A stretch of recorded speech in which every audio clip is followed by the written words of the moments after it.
2வது முறை புலம்புறாங்க. இந்த புலம்புங்கிறது சொன்னதே என்ன பண்ணுவாங்க? பார்த்துருக்கீங்களா புலம்புறவங்கள? சில பேருக்கு கேட்டு கேட்டு ஏமா கொஞ்சம் அமைதியா இருக்க மாட்டியாமா? ஆனா இயேசு சாமி அப்படி சொல்லல.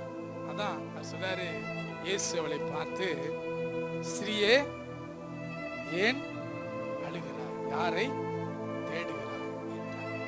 இன்றைக்கும் ஆண்டவர் இப்படி அழுது கொண்டிருக்கிறவங்கள, இன்னும் அறியாமல் இந்த பூமியில இயேசு யாருன்னு தெரியல, தன்னை காப்பாற்றக்கூடிய ஒரு தேவன் யாருன்னு தெரியாம இன்னும் எத்தனையோ பேர் அழுது கொண்டிருக்கிறாங்க.